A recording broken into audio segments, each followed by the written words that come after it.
നമസ്കാരം. നോമ്പിലെ ഒരു പ്രാർത്ഥന ഇങ്ങനെയുണ്ട്: നീങ്ങിപ്പോകുന്ന ഈ വാഴ്വിൻ്റെ നീളം ബാധിക്കാതെ ഭൂമിയിൽ ലാസറിനെ പോലെ ജീവിക്കുന്നവൻ ധന്യനാകുന്നു എന്നാണ്.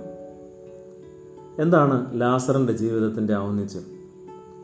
ശരിക്കും ദാരിദ്ര്യവും വ്രണവും പിടിച്ച ലാസറിൻ്റെ ജീവിതം എങ്ങനെയാണ് അനുഗ്രഹിക്കപ്പെട്ടത്?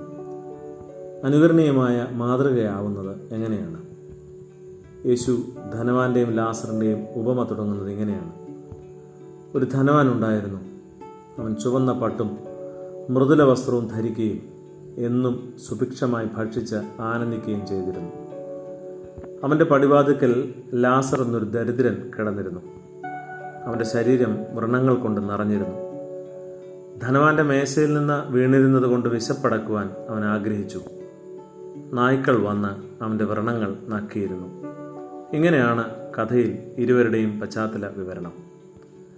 സെയിൻറ്റ് ജോൺ ക്രിസോസ്റ്റം 6 ദിവസത്തെ പ്രഭാഷണങ്ങൾ കൊണ്ടാണ് AD 389 ഈ കഥയുടെ സാരാംശം വിശദീകരിച്ചിട്ടുള്ളത്.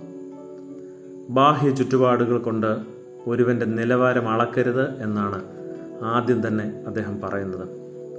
വലിയ വീടും പരിസരങ്ങളും ആനക്കൊമ്പ് പതിപ്പിച്ച കട്ടിലുകളുമൊക്കെയാണ് ധനവാനുള്ളത്. എന്നാൽ അവന് മനസ്സലിവില്ല. അവൻ്റെ സമൃദ്ധിയുടെ കിടക്കയേക്കാൾ ഉന്നതമായ ചിലതിനെ തിരുവഴുത്തിൽ നിന്ന് ഓർമ്മിപ്പിച്ചുകൊണ്ട് അവൻ്റെ ധാരാളിത്തത്തിൻ്റെ അന്തസാര ശൂന്യതയെ ശാസിക്കുന്നു.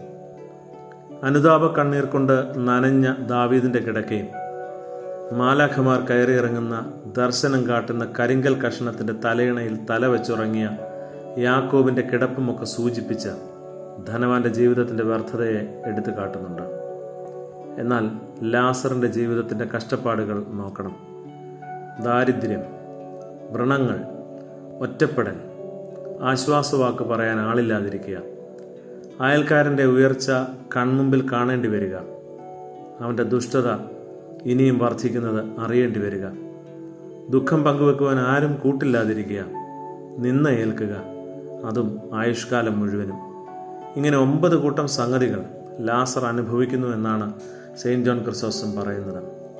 എന്നാൽ ഈ ദുർഘട സാഹചര്യത്തിലും ലാസർ പുലർത്തിയ ആന്തരിക സ്വസ്ഥതയും നാവടക്കവുമാണ് അവൻ്റെ ജീവിതത്തിൻ്റെ ശ്രേഷ്ഠത എന്നാണ് പറഞ്ഞു വെക്കുന്നത്.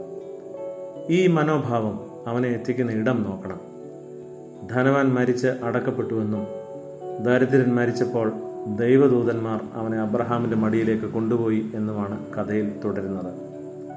ധനവാൻ മരണാനന്തരം അബ്രഹാമിൻ്റെ മുമ്പിൽ യാചകനായി. ലാസർ ദാതാവിൻ്റെ മടിയിൽ ആയിത്തീരുന്നു. ധനവാൻ ഈ ഭൂമിയിൽ നിരവധി ദാസന്മാർ കൂടെ ഉണ്ടായിരുന്നു. മരണശേഷം അവൻ തനിച്ചായി.